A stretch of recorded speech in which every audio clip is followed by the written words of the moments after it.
Hai, selamat datang di kelasnya konten kreator. Gua Nanda Salawati. Hari ini kita akan ngomongin soal perencanaan konten. Yes, content plan. Buat teman-teman yang baru pertama kali datang ke channel ini, silahkan subscribe.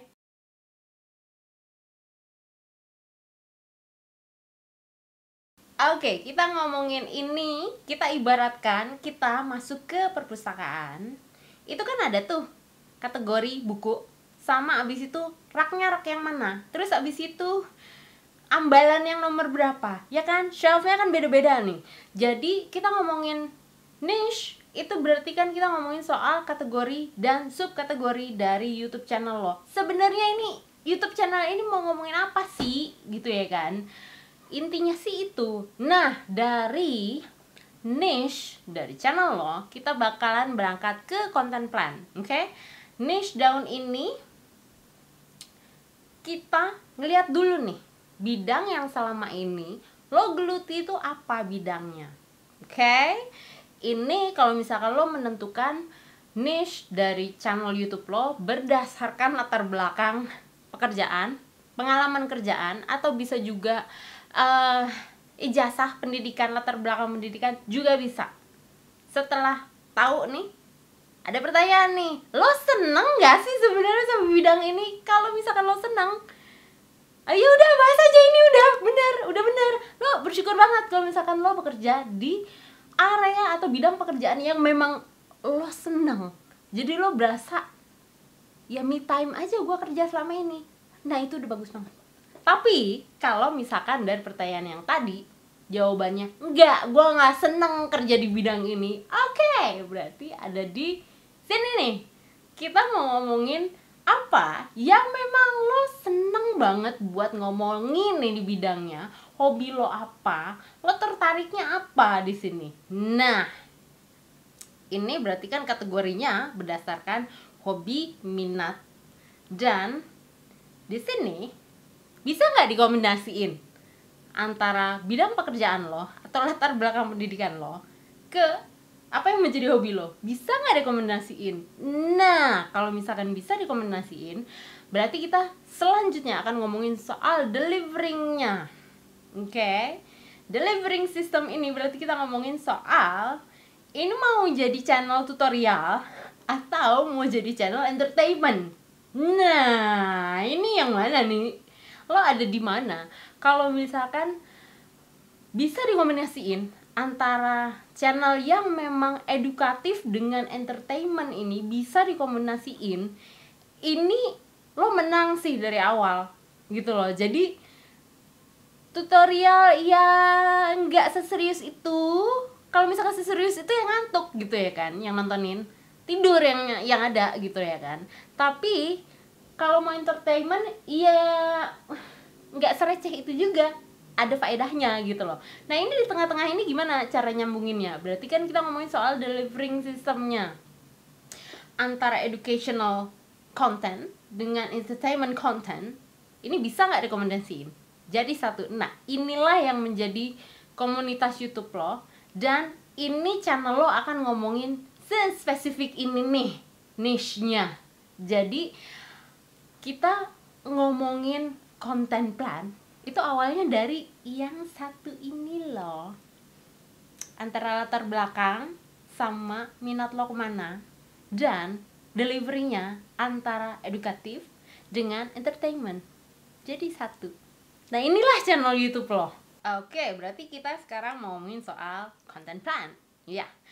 Jadi kalau misalnya kita mau nge-push kontennya kayak gimana, jadwalnya kayak gimana, kalender kontennya kayak gimana, jangan lupa buat ke www.alfayurika.education. Di situ ada kalender konten, kita udah upload di situ.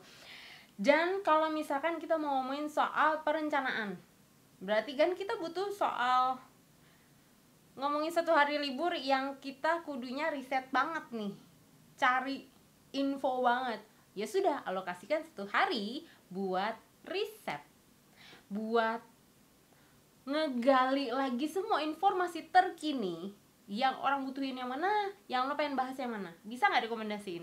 Nah itu perlu satu hari, kadang-kadang 2 hari 3 hari kita nyusunnya ya kan. Belum lagi kalau misalkan brainstorming dengan tim, Oke, perlu 2 hari 3 hari. Tapi kalau misalkan lo sendiri masih baru banget mulai YouTube channelnya, ya berarti kan lo hanya perlu riset kan. Dan bidangnya apa yang sudah lo geluti, berarti kan yang tahu banget itu kan lo sendiri gitu loh ya kan. Nggak perlu kumpulan sama anggota tim yang lain gitu loh. Dan kalau misalkan kita mau riset di sini sudah selesai 1 hari nih, kita maunya 1 hari ini riset selesai. Oke, kita ngomongin soal produksi kontennya. Di video, nggak tahu video tahun lalu sih, gue lupa. Itu ada, kita pernah ngomongin soal batch production. Gimana caranya dalam 1 hari produksi buat 1 bulan konten. Di scroll down aja di channel ini kita pernah bahas gitu loh. Yang namanya batch production itu memang kita sudah bekerja selama sekian lama seperti itu. Jadi dalam 1 hari ini nggak mungkin nih 1 hari bajunya doang kadang-kadang ganti, tapi make up kan kelihatan sebenarnya kita recording yang mana di hari apa. Sebenarnya kalau sejeli itu lo nontonin konten gue, iya kelihatan sih sebenarnya gitu. Cuman kadang-kadang kita juga nggak ada waktu buat 1 hari dandan tata rias tata rambut gitu ya kan, 1 baju abis itu produksinya cuma 1 video. Nggak gitu, dandan aja 2-3 jam ya kan, terus habis itu bikin video yang cuman sebutlah 10 menit gitu ya kan, itu buang waktu banget gitu loh. Jadi di scroll down lagi di channel ini kita pernah bahas soal batch production, gimana caranya produksi konten dalam 1 hari untuk konten 1 bulan. Nah itu planningnya perlu tertata dengan rapi. Kita akan ngomongin apa di pekan ini, pekan depan kita akan ngomongin apa, pekan depannya kita akan ngomongin apa lagi. Nah ini memang butuh perencanaan. Makanya yang tadi kita ngomongin soal riset. Jadi riset itu nggak cuman nyari data atau informasi terkini tentang 1 video doang. Enggak, kadang-kadang ya kita belajar lah dari Netflix gitu ya kan. Kita nontonin Netflix tuh kan nggak cuman yang season 1 episode 1 doang. Kadang-kadang kan kita binge watching nih. Nah itu targetnya kita juga gitu loh. Jadi yang nontonin kita di YouTube ini juga binge watching dari season 1 episode 1, 2, 3, 4, 5, 6 sampai sekian. Konten kita, bukan Netflix, tapi konten channel kita. Nah itu tujuannya kenapa kita perlu 1 hari riset untuk menyusun planning 1 bulan nih. Gimana nih? Kita ngomongin apa nih dalam 1 bulan ini? Tema besarnya apa? Next kita ngomongin soal post production, pasca produksi. Ini tentang quality control. Baik. Jadi post production ini terkait editing, yang mana editing itu termasuk dengan exporting. Kadang-kadang editnya cuma setengah jam, 1 jam, tapi exportingnya adalah 3 jam. Ini kan? Jadi rendering file itu memang ya selama itu saudara, gitu ya kan. Jadi ngomongin post production ini berarti kita ngomongin soal editing juga, plus deliverynya kemana aja.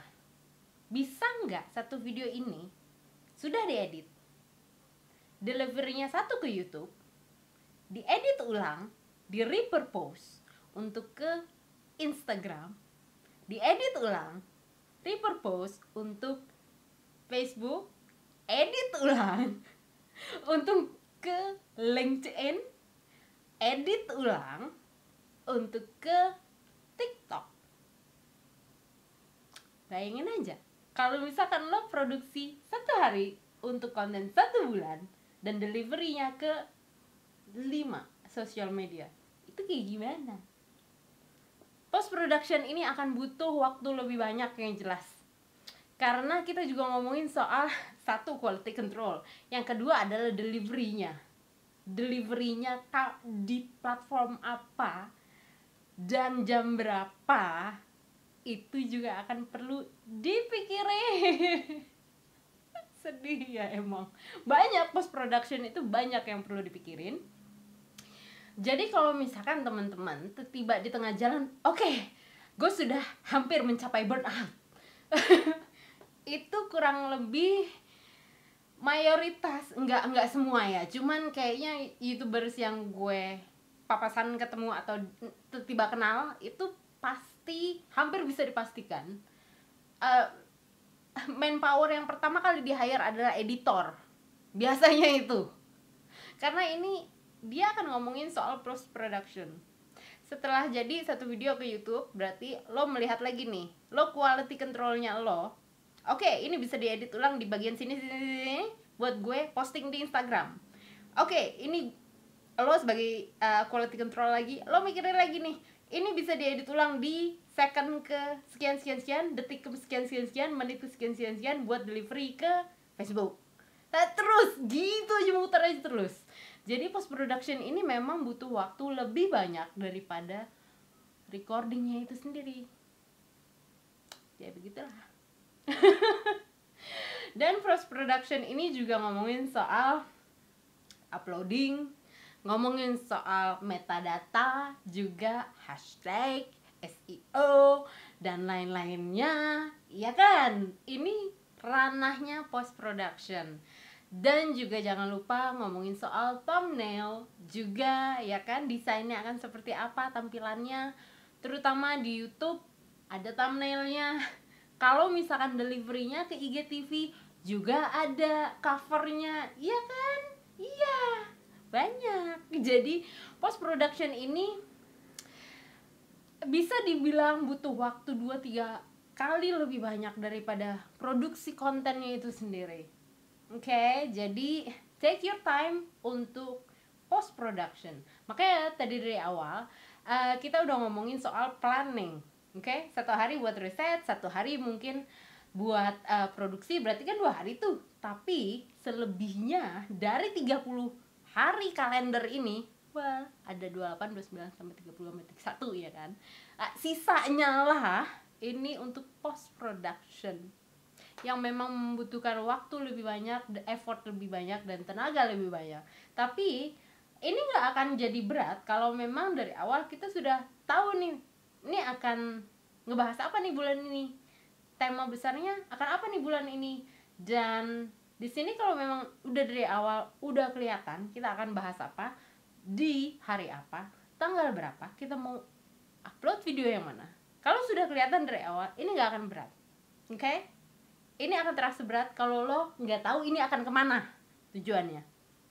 It's okay, you will make it. Okay? Oke, segitu dulu video kita kali ini. See you next time.